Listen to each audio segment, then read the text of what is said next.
L'accoltellamento del militare americano di 28 anni a Conegliano. I carabinieri hanno identificato un albanese ritenuto uno degli aggressori, la targa dell'auto ripresa dalle telecamere di videosorveglianza. Dramma nel Bassanese, 53enne stroncato da un malore durante una cena di famiglia, era il fratello del titolare delle latterie vicentine.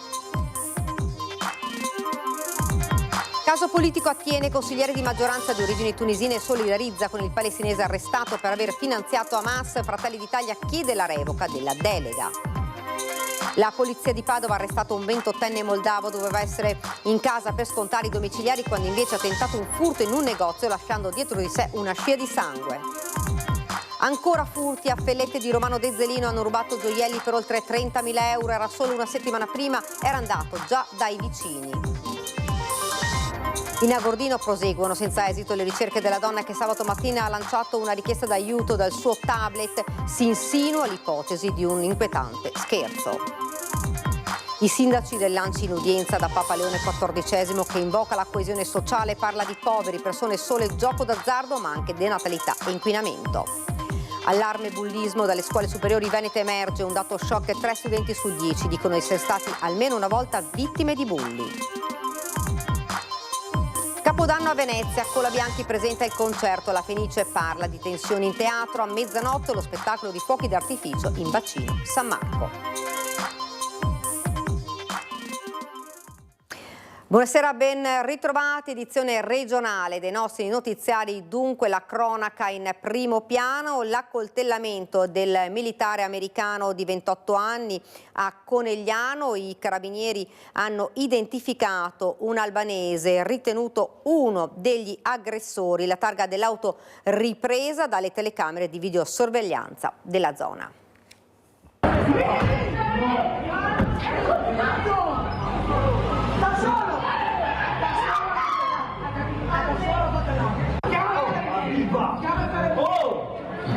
Sono i drammatici momenti dell'accoltellamento del militare americano nella notte di domenica a Conegliano, ripresi da uno dei residenti di Piazzetta Calvi. I carabinieri a cui sono state affidate le indagini sono già sulle tracce dell'autore. Intanto sarebbe già stato denunciato un albanese a cui è intestato il SUV fuggito dopo aver affrontato il 27enne soldato statunitense a distanza alla caserma Ederle di Vicenza, ma distaccato ad Aviano, che proprio nella città friulana avrebbe conosciuto la 38enne albanese, per la quale sarebbe nata la discussione prima dentro un club privato nella vicina area del Biscione, sfociata poi con l'accoltellamento una volta usciti dal sottopasso di Piazzetta Calvi. Complice l'alcol assunto nel corso della nottata e l'avvenenza della donna, l'albanese e il suo gruppetto di amici avrebbero prima innescato pesanti apprezzamenti per lei e volgari commenti su di lui, ribattuti in un crescendo sfociato nell'atto violento. Un colpo all'addome che per fortuna non ha causato lesioni interne al militare, subito soccorso da un'ambulanza chiamata dai residenti in zona svegliati dalle urla della donna. Il giovane, dopo una notte di osservazione, è stato dimesso e con la 38enne ha presentato denuncia ai carabinieri. Sul fatto la procura di Treviso ha aperto un fascicolo d'inchiesta dove a breve potrebbe essere aggiunto come indagato il nome del cittadino albanese con l'accusa di lesioni personali. Dramma sabato sera a Bassano durante una cena di famiglia. Dramma sabato sera in un locale di Sant'Eusebio di Bassano, dove durante una cena ha accusato un malore risultato fatale Giuseppe Mocellin, 53 anni, di Pove del Grappa, fratello del presidente di Latterie Vicentine, Alessandro Mocellin. L'uomo si trovava assieme ai genitori e ai familiari per festeggiare il compleanno della mamma, quando a tavola, mentre stavano mangiando, si è sentito male all'improvviso. Immediati soccorsi da parte di alcuni clienti del ristorante e degli stessi titolari, in attesa dell'arrivo dei sanitari del SUEM 118. Mocellin è stato trasportato in gravissime condizioni al San Bassiano, dove è espirato di lì a poco, gettando nel dolore tutta la famiglia.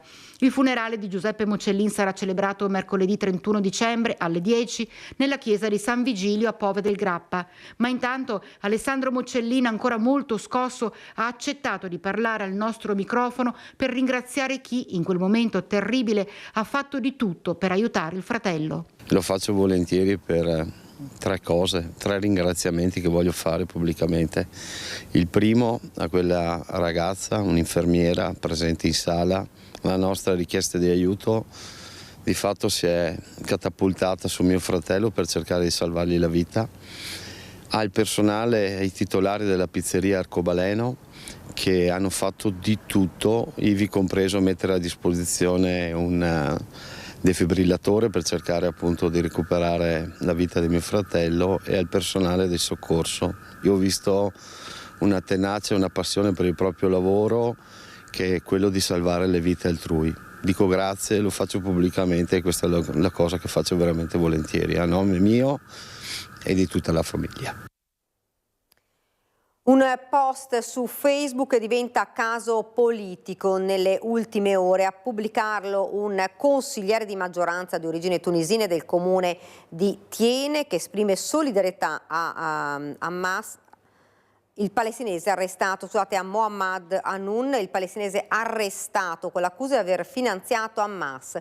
Insorge Fratelli d'Italia. Schierarsi senza esitazioni con tutti gli arrestati nell'ambito della recente operazione condotta magistralmente dalle forze dell'ordine a cui va il nostro ringraziamento ancora una volta per l'ennesima operazione a tutela della legalità e della sicurezza nazionale, rappresenta un affronto pericoloso, inquietante e incompatibile con qualsiasi incarico pubblico. È la reazione del deputato e coordinatore provinciale vicentino di Fratelli d'Italia al post pubblicato su Facebook da Aledin Kaburi, il consigliere comunale di maggioranza di Tiene, che esprime solidarietà a Mohammad Hanoun, l'uomo arrestato con altre persone nell'ambito della recente operazione antiterrorismo, perché accusato di aver finanziato Hamas per circa 7 milioni di euro. Un'operazione di polizia definita dal consigliere comunale con delega ai giovani repressione politica del governo contro le iniziative di solidarietà al popolo palestinese. Dichiarazioni inaccettabili e incompatibili, secondo Giovine, per chi esercita un ruolo istituzionale all'interno della maggioranza che governa il comune di Tiene. Un post vergognoso ancora di più se pensiamo alla città di Tiene, che è la città di Matteo Miotto, il soldato che vestendo con onore la divisa italiana ha perso la vita all'estero proprio per difendere un popolo oppresso da un regime islamista.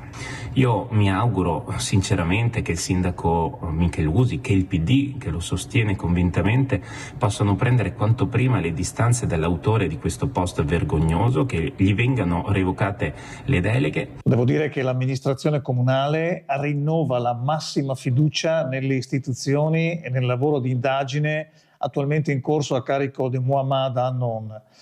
Ferma restando la libertà di pensiero di ciascuno, le affermazioni del consigliere comunale Aladin Kaburi rendono necessario un chiarimento immediato, proprio al fine di verificare il permanere dell'unità di intenti con questa amministrazione, che crede fortemente nella sinergia con le istituzioni a servizio della legalità. Ed ora andiamo a Padova. La polizia ha arrestato un 28enne moldavo residente nel Veneziano. Doveva essere a casa per scontare i domiciliari, invece ha tentato un furto in un negozio.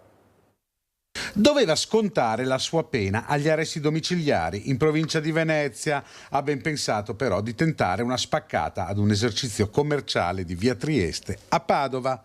Guai per un 28enne moldavo regolare in Italia e già noto alle forze dell'ordine, trovato dagli agenti della questura all'interno di un negozio. Domenica notte i poliziotti sono stati allertati da un residente che dalla sua finestra vedeva un uomo con attrezzi da scasso che cercava di sfondare la porta di un locale.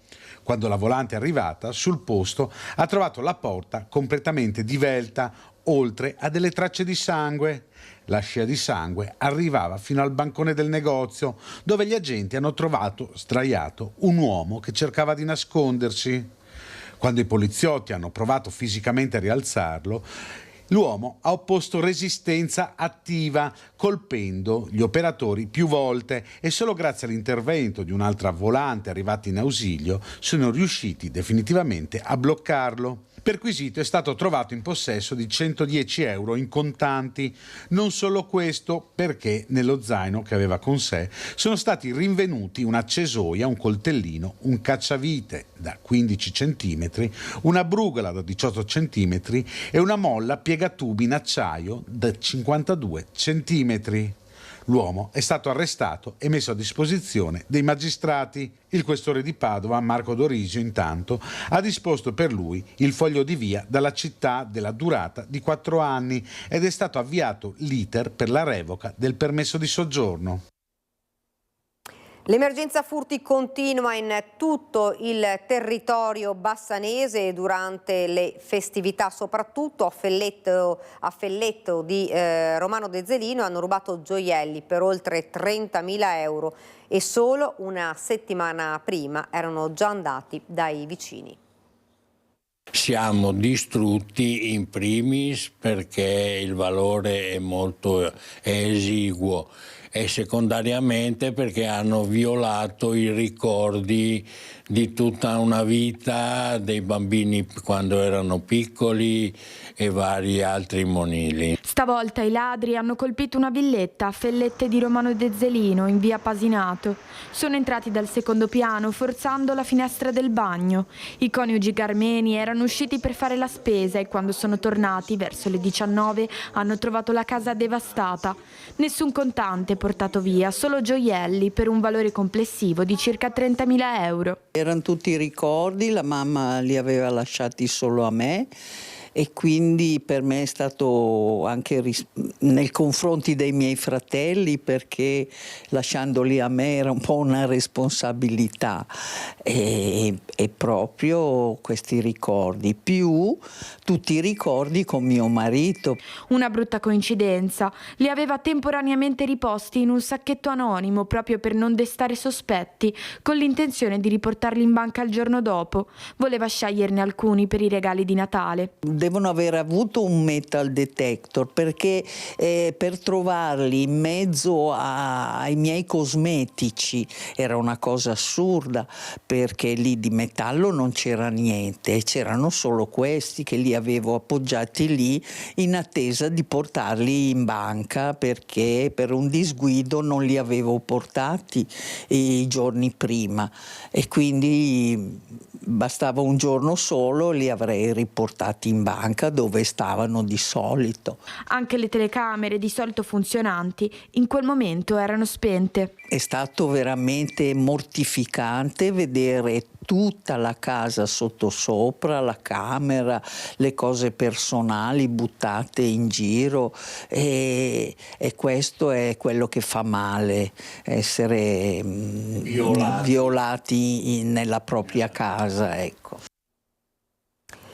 In Agordino sul Monte Framont proseguono finora senza esito alcuno le ricerche della donna che sabato mattina ha lanciato una richiesta di aiuto dal suo tablet. In campo droni, elicotteri e squadre a terra, mentre si insinua un'ipotesi tanto grave quanto inquietante.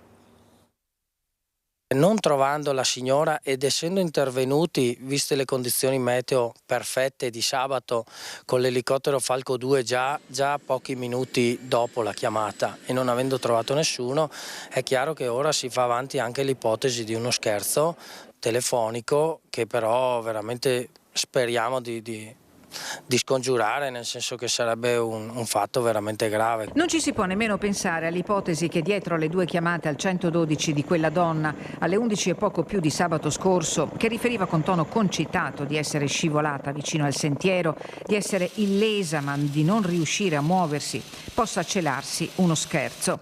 Localizzata in un cono che va dalla valle di San Lucano alla Moiazza, in faccia al Framont, la telefonata eseguita da un tablet senza scheda telefonica non ha permesso alcun contatto di verifica e le generalità declinate ai carabinieri finora non hanno trovato corrispondenze. Soccorso alpino, Guardia di Finanza, carabinieri, vigili del fuoco, almeno una cinquantina di persone si sono alternate nelle ultime 48 ore nell'area indicata dalla donna, cioè sotto la croce del Framont.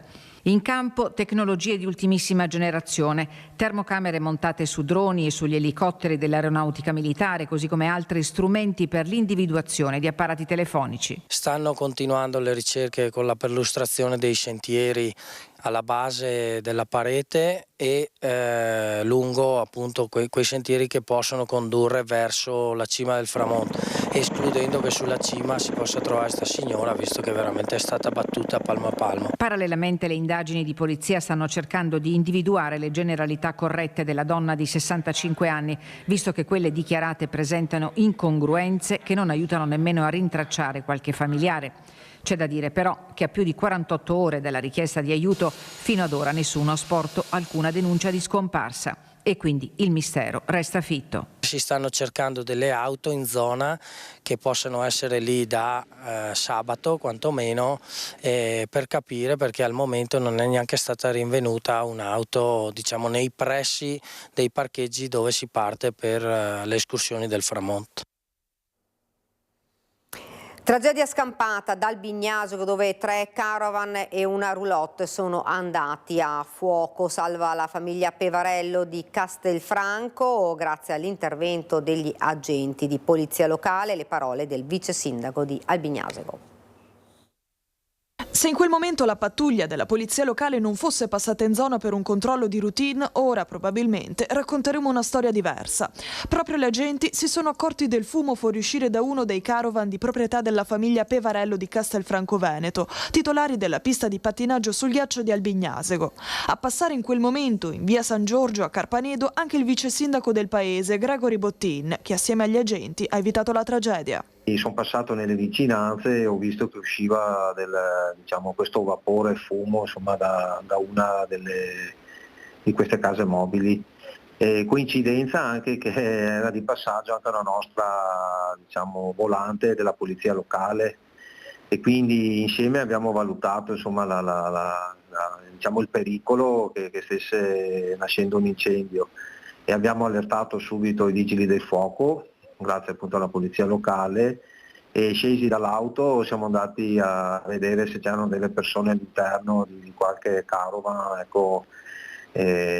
appunto per metterle in salvo. 3 caravan e una roulotte andati completamente in fumo, lasciando la famiglia Pevarello senza più nulla.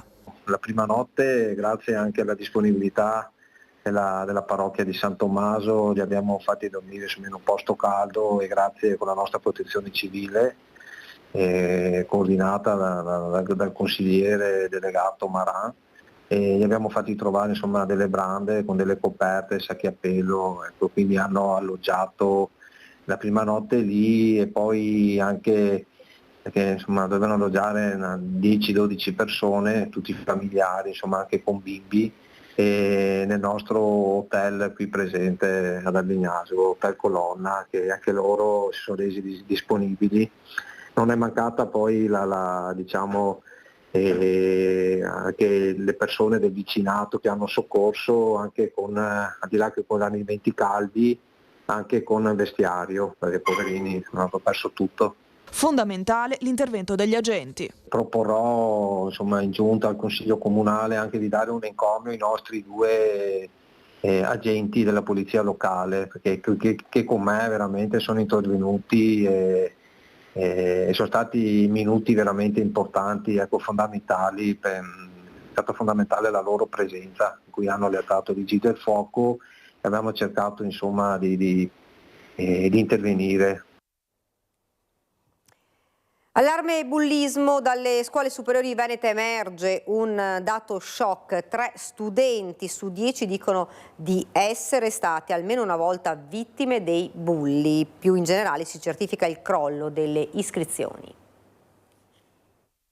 Prepotenze, piccole e grandi angherie, tanti troppi pregiudizi. Il bullismo cede, è talmente diffuso che in Veneto colpisce 3 studenti su 10. Questa è la dimensione di un fenomeno, la cui fotografia è stata scattata dalla piattaforma Elisa, un monitoraggio che ha coinvolto quasi 23.000 fra ragazze e ragazzi di scuola secondaria di secondo grado, le vecchie superiori. Se 3 su 10 dicono di essere stati almeno una volta vittime dei bulli, quasi 2 su 10, il 18%, ammette di esserlo stato un bullo. La molla della prevaricazione si annida nel pregiudizio su tutti, quello di origine etnica, ci sono poi l'orientamento sessuale e la disabilità. Dall'indagine emerge poi che l'85% delle scuole è dotato di un referente, ma solo un quinto degli studenti conosce questa figura. Un allievo su 5 dice di non sentirsi al sicuro a scuola, la percezione è molto più alta tra i docenti. Quanto al cyberbullismo, vittime e carnefici rappresentano in entrambi i casi l'8% del totale.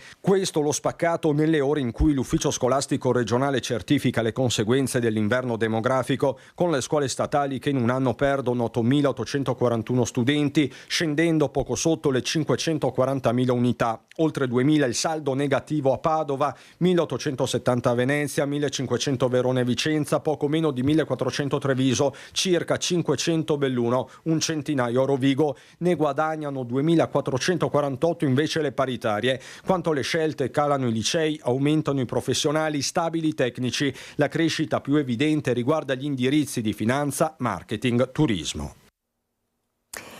Parole cariche di gratitudine ma anche di responsabilità, così Mario Conte, presidente di ANCI Veneto, al termine dell'udienza che Papa Leone XIV ha concesso questa mattina ad una delegazione dell'associazione composta da sindaci di ogni parte d'Italia e dai rappresentanti di numerose ANCI regionali. Papa Leone nell'udienza con i sindaci ha chiesto a tutti una maggiore attenzione verso i più deboli. Le nostre città conoscono purtroppo forme di emarginazione, violenza e solitudine che chiedono di essere affrontate. Un incontro colmo di emozione ma anche di responsabilità, spiega il sindaco di Treviso, nonché presidente di ANCI Veneto Mario Conte. Le parole del pontefice erano davvero cariche di gratitudine ma anche di responsabilità, richiamando valori importanti come l'onestà, la trasparenza, il dialogo, insomma. Ci ha ricordato che noi siamo i primi cittadini, quindi coloro che devono essere d'esempio e da traino per una comunità, e devo dire che lui lo è per tutti i cristiani, e quindi aver avuto questo onore di passare una mezz'ora insieme a lui credo che sia davvero qualcosa che ti arricchisce, però ripeto, ho voluto e spero di esserci riuscito condividere con tutta la mia comunità questo momento di grande emozione. La crisi demografica, le fatiche delle famiglie e dei giovani, la solitudine degli anziani e il grido silenzioso dei poveri, l'inquinamento dell'ambiente e i conflitti sociali sono realtà che non lasciano indifferenti. Mentre cercate di dare risposte, voi sapete bene che le nostre città non sono luoghi anonimi, ma volti e storie da custodire come tesori preziosi. Le parole queste di Papa Leone. Significativo è anche stato il monito sul gioco d'azzardo e l'appello a non trascurare la salute mentale e la povertà educativa, problematiche che colpiscono troppe persone. Una fotografia di quella che è la società davvero molto attuale, però sono state parole di incoraggiamento, di ringraziamento, di gratitudine, e poi insomma sapere che siamo nei suoi pensieri e nelle sue preghiere francamente ci ha fatto molto piacere. Nel pensiero di Papa Leone anche i giovani. Ha toccato tutti quelli che sono un po' le criticità della nostra società, la solitudine, la mancanza di dialogo, chiedendo appunto ai sindaci di farsi portavoce di quelle che possono essere le soluzioni. Poi quando è stato anche il momento del mio incontro personale, gli ho chiesto di ricordare tutta la mia comunità nelle sue preghiere. Quindi la stessa richiesta che avevo fatto a Papa Francesco all'epoca l'ho ribadita a Papa Leone, perché io rappresento una comunità straordinaria e appunto ho voluto condividere con tutta la mia comunità questo incontro. Sarà un passaggio al 2026 ancora all'insegna delle polemiche per la nomina di Beatrice Venezzi, quello della Fenice. Mi piace citare la frase di George Byron relativamente a Venezia, cioè a Venezia ho trovato l'indirizzo dei miei sogni. Da musicista e compositore, i sogni del sovrintendente alla Fenice Nicola Colabianchi sono prevalentemente a 7 note. Eppure ultimamente in questo teatro è quasi inevitabile dover passare dalla poesia alla prosa. Al concerto di Capodanno, infatti, i musicisti e dipendenti della Fenice indosseranno e distribuiranno al pubblico una spilla per ricordare che il braccio di ferro sulla nomina di Beatrice Venezzi a direttrice artistica è ancora in corso. Facciamo passare questa diciamo, parentesi di feste e di auguri, e sicuramente dopo siamo al lavoro per avviare quelle trattative necessarie a trovare un punto di incontro. Accanto al sovrintendente Colabianchi siede tra gli altri Michele Mariotti, che dirigerà il concerto di Capodanno della Fenice, una delle bacchette più acclamate del momento. E il confronto viene quasi inevitabile, visto che oltre ad aver lavorato in molti dei teatri più importanti d'Europa e degli Stati Uniti, Mariotti è anche direttore musicale dell'Opera di Roma. Il curriculum sicuramente è molto più adeguato di quello della signora Venezia, su questo non c'è dubbio, come molti altri direttori che sono passati, che passano costantemente durante la stagione, però poi ci vuole un percorso, poter collaborare